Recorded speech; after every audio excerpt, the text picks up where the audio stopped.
Welcome to another In Wheel Time podcast, a 30-minute mini version of the In Wheel Time car show that airs live every Saturday morning, 8 to 11 a.m. Central. Anywhere. Streamed and downloaded in your car, bedrooms, and bathrooms around the globe. It's the In Wheel Time Car Talk Show. Just ahead, we're going to talk to DPS State Trooper Mr. Sergeant Steven Woodard about new laws now in effect and other things. Plus, we'll get you caught up on the stories making automotive news headlines this week. Howdy, along with Mike out of this world Mars, King Conrad DeLong. We always need more, Jeff Zekin. I'm Don Armstrong. Glad you could join us today. Now, let's go to DPS headquarters and let's talk to Sergeant Steven Woodard. Hi-ho, Steve Areno. Jeff, how do you deal with those three, man? What's the secret? I drink a lot. He drinks a lot. Yeah, well, there's that. Where are you? Are you at work? Well, I'm at a exclusive location. Let's just say I'm available. You're not down in Laredo, are you? No, I'm not down in Laredo. No, there's nothing. I didn't lose nothing down there. Yeah. Very good. Hey, I have to tell you something, fellas. You know, Brother Don did a real good job out there in the rural area of Texas when we were trying to capture that guy that conducted an egregious, just a horrible. And Don knows what I'm talking about. We appreciate the coverage, Don. Man, that was a horrible scene on the ground level, but I was listening to you from the bottom and through the news feeds. You did a wonderful job out there when we had that standoff. Thank you. Thanks, Steve. I appreciate that. You know, I try appreciate you doing what you do for us. I try to be very cognizant of what you guys are up to and the stuff that you are up against, and I don't need to add to the pressure of trying to capture people and that sort of thing. And so, you know, the television station relies on me to kind of use my best judgment. And, you know, it's very easy, especially when you get into some sort of a standoff, to give away locations when you're up there at 1,500 feet. And I'm very well aware of that, and so I'm very cognizant of that, and love you guys, and want to do it the safe way to get the coverage, but also keep you guys protected as much as I can. Yeah, I noticed that, and I'm gonna get to it, but I wanted to take this opportunity. So, fellas, you know, not getting too much into it, because I called and asked if I could talk about it, and they said not much. But I will say this: so. The professionalism in Don, he understands how we roll, and he could have gave some information, but he didn't put out, exact, integral information, because he knew it was a tactical situation. And believe it or not, guys, you know, that guy was watching the news as well. So a lot of times during those standoffs, they just hang out and they listen to the news to see if they can get some information on how they could, basically combat or get away. And man, you were spot on it. So let me get it. You know, I love you, man. I'm gonna get away from the mushy stuff. Okay. Well, let me just clarify. If somebody doesn't know, Don is Channel 13, the local Houston ABC affiliate. Their eye in the sky. He is the helicopter reporter. So just in case you weren't aware, that's really what he's talking about is some of his duties. And a lot of people, I for one, get to where I want to talk to fill dead air. Don's smart enough and professional enough. He knows better than to do that with things like you're talking about. And we're so glad that Don is professional on Channel 13, because here he's out of control. That's right, yeah. Well, I got nothing 13, to say. On 13, Don's in the air. Here he's full of air. And all of it's hot. Hey, so fellas, I'm going to tell you something. Last year, was pretty interesting when it came to crashes. We almost came close to the same exact number of fatalities, 4,000 plus in the state. Wow.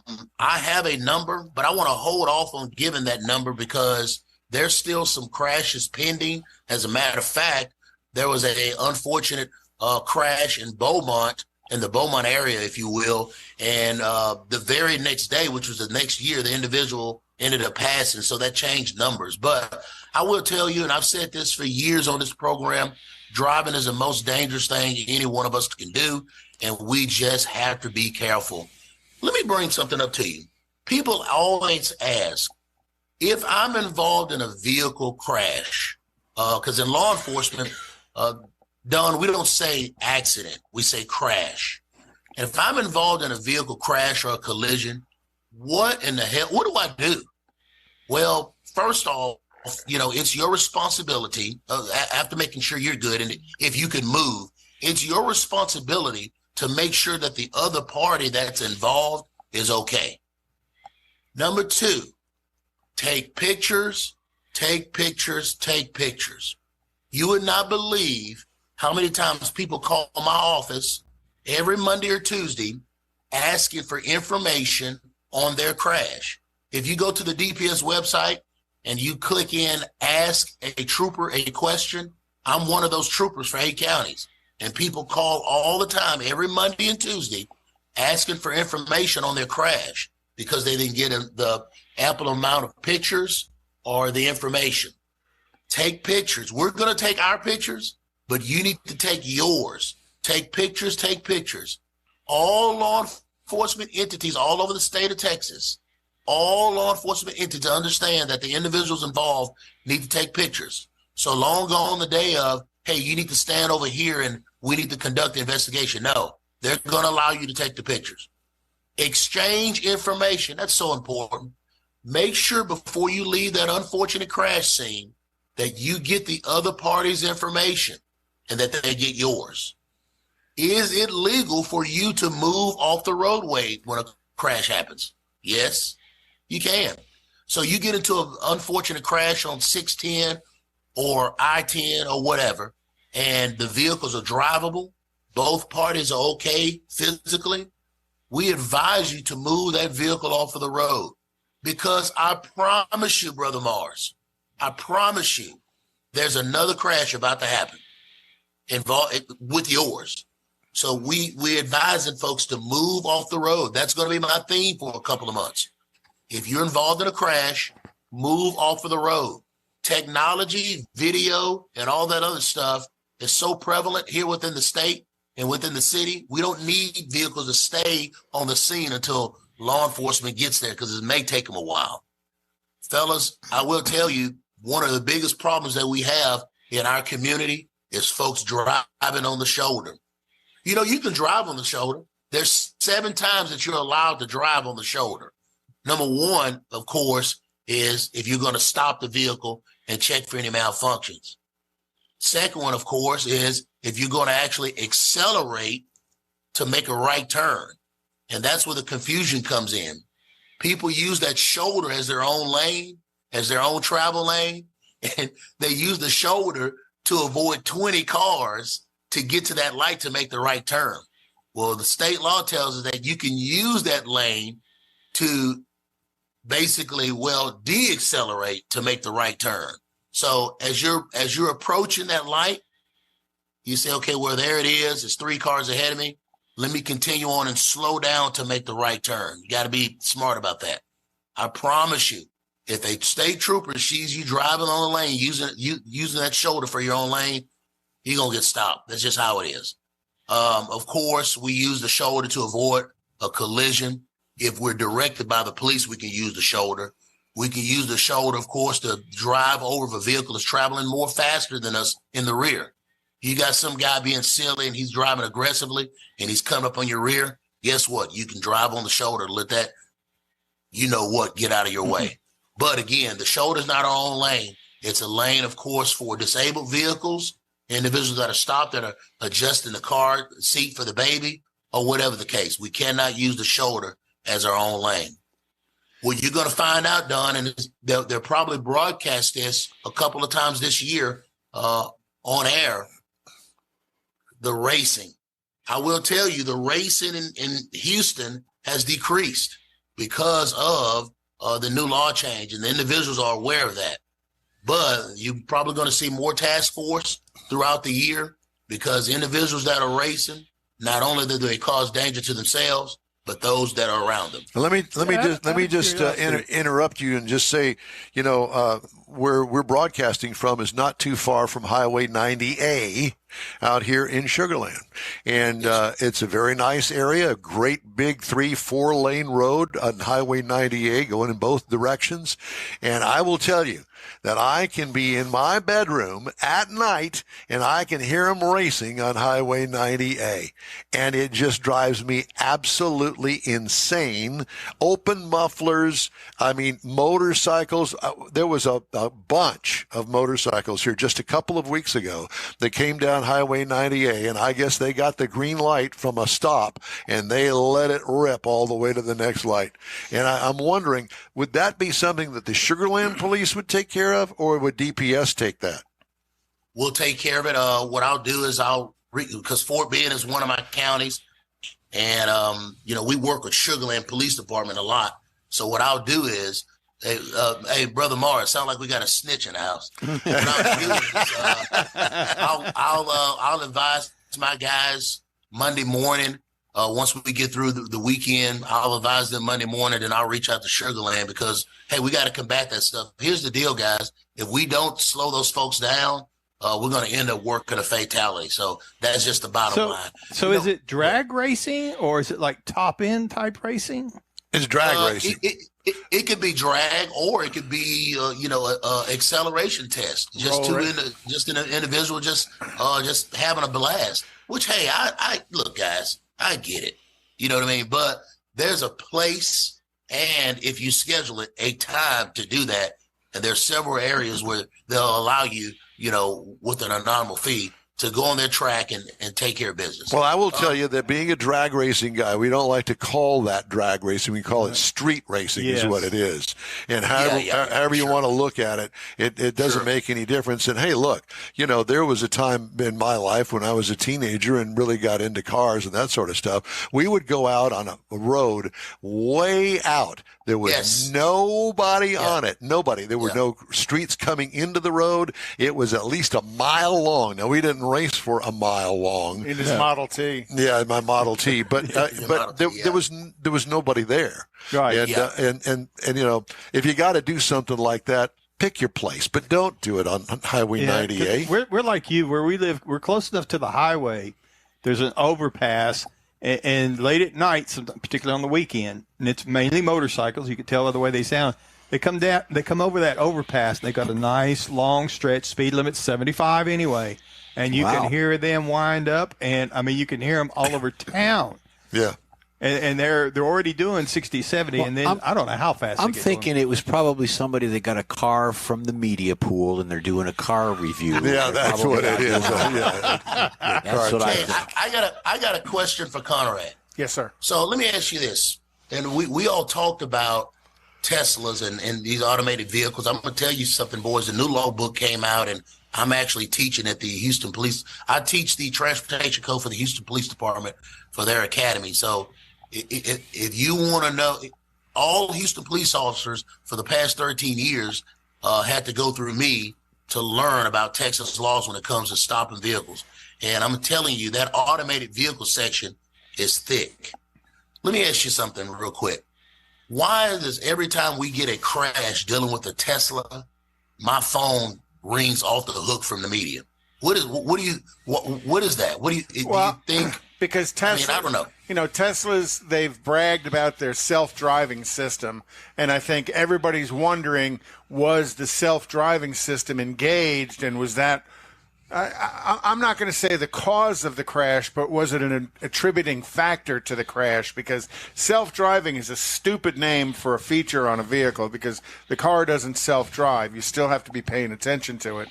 But, the thought was the driver absolutely paying no attention, and the self-driving system got lost, and that's what caused the crash. And, that features on more than just Teslas. That features on a number of other cars. I think Ford calls it Blue Cruise. Yeah. General Motors calls it Super Cruise. They all have these automated driving features, which I think is a horrible thing to advertise. You look at the GMC truck one, and here they are clapping while the car's driving. Yeah. And the guy's got a trailer behind him, and he's using Super Cruise. Dumb advertising, but not the first time GM's done some dumb advertising. And what people don't realize, when you see that, they're on a straight road on a bridge that's got plenty of marking on it for the systems to pick up on and never fail. They never show that when you're going around a curve or intersections because the system doesn't work. But I think that's why the media calls you, is because they're trying to find out whether or not the automatic driving system was an attributing factor to it. The funny thing is Tesla knows.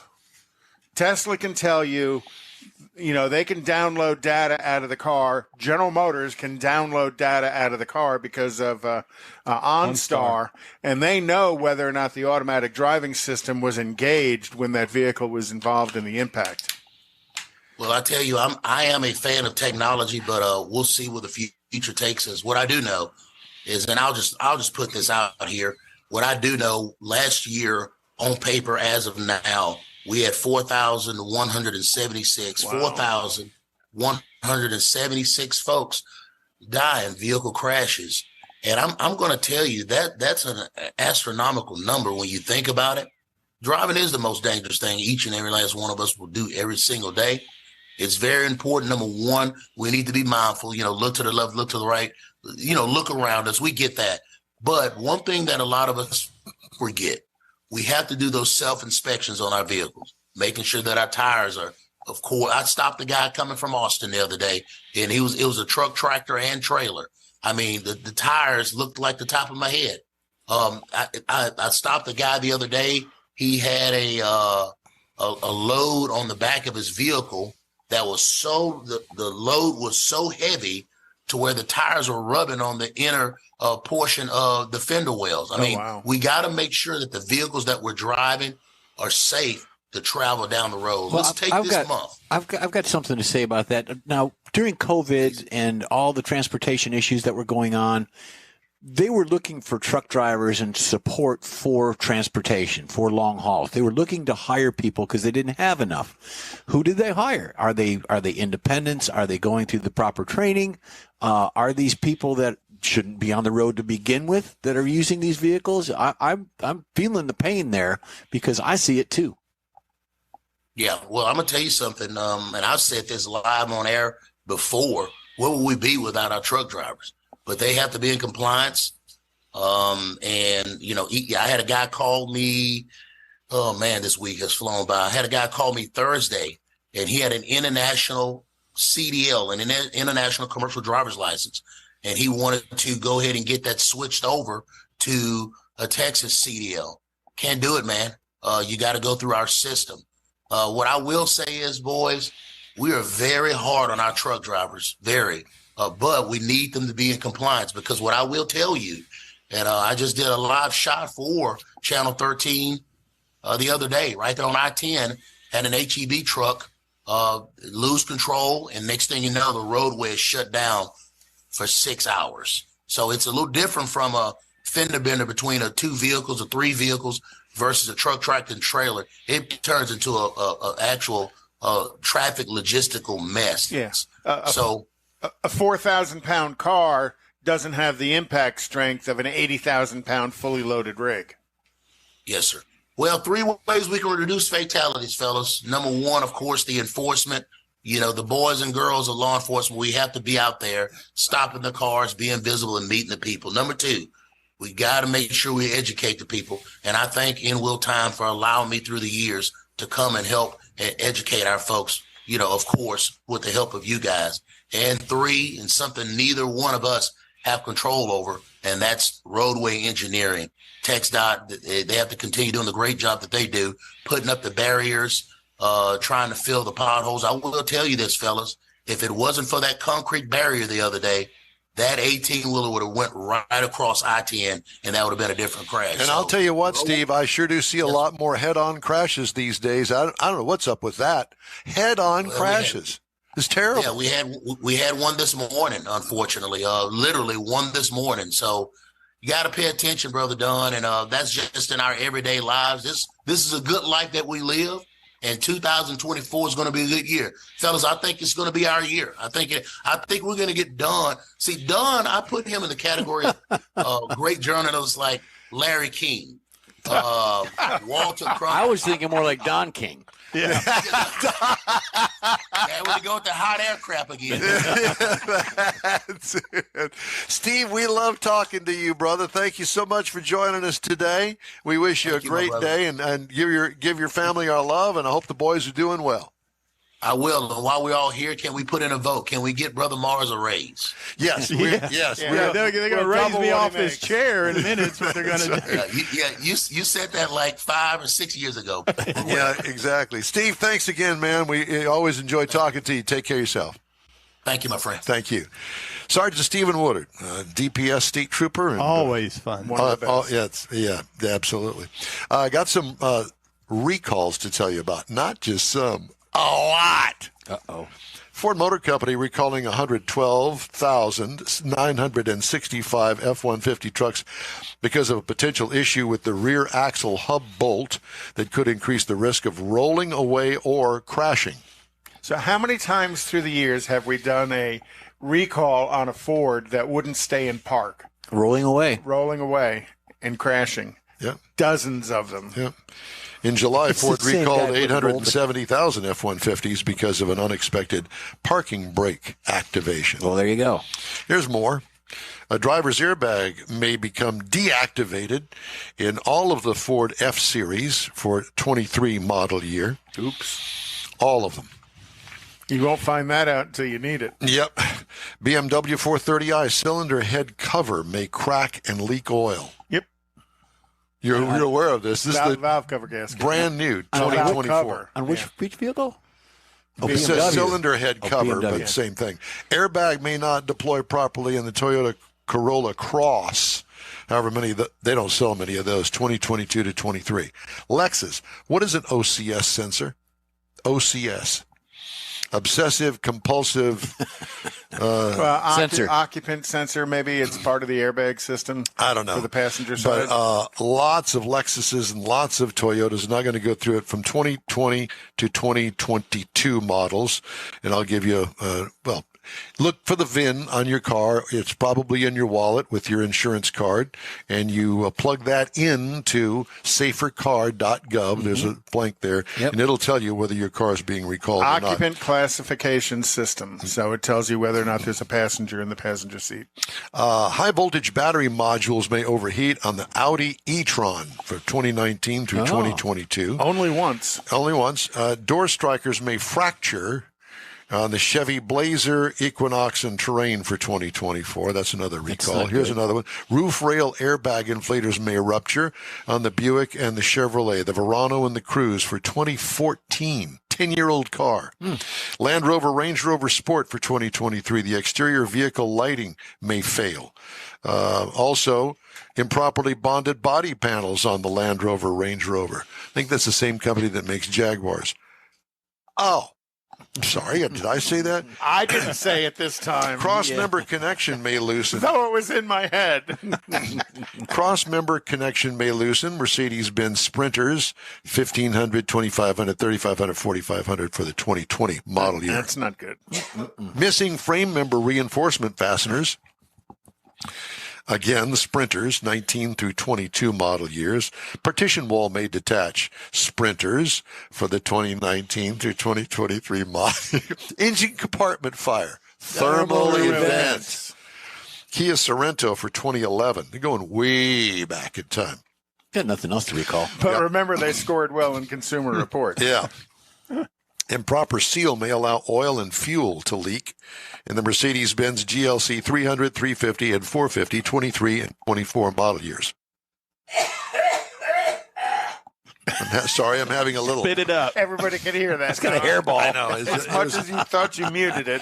Well, I did my microphone. Lucky everybody else. I think every Mercedes model year and brand model Since day one. since day one, 2021 through 2023, fuel pump shutdown may cause loss of drive power. You think? Yep. Yeah, that'll do it every time. So there's just too many of them to list there. Nissan Altima. Loose bolts may cause a loss of steering control for the 2024 Altima. Engine compartment fire from a short circuit. Hyundai Kona 2024. Ooh. Kona, there you There go, you Mars. go. There's your Kona review. Kona review. There you go. Bring the hot dogs and s'mores. That was a hot item there. Lots of recalls, man. I mean, It's the end of the year. You got to start get them all out of the way at the beginning of the year. I guess. I'm not even going to do that. And so the airbag thing is all over again. ARC Automotive, and the airbag thing is going to be huge. They're looking at being 67 million vehicles. Well, The airbags are like COVID. It's here to stay. Yep. Unfortunately, it's true. But I will say this, that airbags save lives. absolutely, That's they true. do. Absolutely. They So, there's a risk in everything. do. Well, I've always said seatbelts save lives, airbags reduce injuries. We're getting close to the end of this hour, but I did want to mention that the Ford Super Duty was named 2024 North American Truck of the Year. I heard that. While the Kia EV9 was named Utility Vehicle of the Year, and the Toyota Prius and Prius Prime hatchback took home Car of the Year honors in the North American Car, Truck, and Utility Vehicle That one- Awards. So Jack wouldn't tell us all of that. Well, He had to wait he till it already was knew. released. Jack He is knew. flying today, but he's going to join us next week, and we're going to talk But about it. I don't get the Prius. I don't. I think there's better models out there, but Well, you have It to is what take it the is. Prius for what it's worth. For what it is. For what not it is. For what it's worth. Well, no, I mean, it's It does everything it says it's going to do, and it does a very good job of it. It has Toyota reliability. is it Like something the that guy- I would buy? No. no. But it's like the guy from Consumer Reports says, Toyota has been doing that same drivetrain Their same shtick. synergy Yeah. for 20 years, and they do a damn good job of it. I agree. They and actually, practiced a lot. and we've driven those cars, and they're comfortable and they're easy to use. I mean, if you're not into cars and you just have to commute from here to there, If you're just after transportation, there's a lot of choices out there like and that. that's a good one. All right. But Well, I have fun. Yeah. So that's it for this portion of the In Wheel Time Car Talk Show. We've got more coming up. Stay with us here on the In Wheel Time Car Talk Show. You own a car you love. Well, why not let Gulf Coast Auto Shield protect it? Houstonian John Gray invites you to his state-of-the-art facility to introduce you to his specialist team of auto enthusiasts. We promise you'll be impressed. Whether you're looking to massage your original paint to a like-new appearance, apply a ceramic coating, install a paint protection film, nano-ceramic window tint, or new windshield protection called ExoShield, Gulf Coast Auto Shield is where Houston's car people go. Curbed your wheels? Instead of buying new, why not have them repaired? How about a professionally installed radar detector? Gulf Coast Auto Shield does that too. Get a peek inside the shop and look at the services offered by getting online and heading to gcautoshield.com. Better yet, stop by their facility at 11275 South Sam Houston Tollway, just south of the Southwest Freeway, and get a personal tour. Gulf Coast Auto Shield is your place to go for all things exterior. Call them today, 832-930-5655 or gcautoshield.com. The original group of Lupi Tortilla restaurants will have you telling your family and friends just what the original recipes mean when it comes to the best fajitas in Southeast Texas. Founder Stan Holt invites you to visit the original Lupi Tortilla near I-10 and Highway 6. Here's the original house that inspired the design of all the rest and the original charm that helped make Lupi Tortilla the go-to destination for Houston Tex-Mex. Speaking of original, nothing can compete with the original lime pepper marinade that everyone will agree makes Lupi Tortilla award-winning beef fajitas the best anywhere. Lupi Tortilla Katy is another location that gives you the same quality and service Houstonians have come to expect at Lupi's. It's located just off I-10 and the Grand Parkway at Kingsland Boulevard in Katy. Find yourself in Aggieland? Head to the Lupi Tortilla in College Station, located just around the corner from Kyle Field. It's a great place to enjoy those famous frozen margaritas before or after the game. Headed east to Louisiana, stop in at the Lupi Tortilla in Beaumont. It too's on I-10. You can't miss it. The original group of Lupi Tortilla restaurants invites you in for the best Tex-Mex anywhere. The In Wheel Time Car Talk Show is now part of the iHeart family. Now you'll have access to 24/7 Car Talk anytime you need a fix. Just download the iHeart Radio app and ask for In Wheel Time Car Talk, and there we are. Be sure to save us in your iHeart library for instant access. No matter where you are, you have the best Car Talk Show right on your PC, laptop, or mobile device and never have to worry about finding us again. Of course, you can always get access to our video and audio streams via InWheelTime.com and your favorite podcast channel, and all of this is free to you. From the iHeart Radio app, you'll not only hear our Saturday morning live show, but the best shows of the past, updated weekly. Never miss a minute of up-to-date new car reviews, pre-owned reviews, Conrad's Car Clinic, informative interviews, automotive news, and the most fun car talk show on the planet. Just download the iHeartRadio app, search for In Real Time Car Talk, save it to your library, and with a tap of the icon, you'll be in touch with your favorite Car Talk team. In Real Time Car Talk, streaming now on iHeart.com/InRealTimeCarTalk. That's it for this podcast episode of the In Real Time Car Show. I'm Don Armstrong, inviting you to join us for our live show every Saturday morning, 8 to 11 a.m. Central on Facebook, YouTube, Twitch, and our InRealTime.com website. Podcasts are available on Apple Podcasts, Spotify, Stitcher, iHeart Podcast, Podcast Addict, TuneIn, Pandora, and Amazon Music. Keep listening, and we'll see you soon.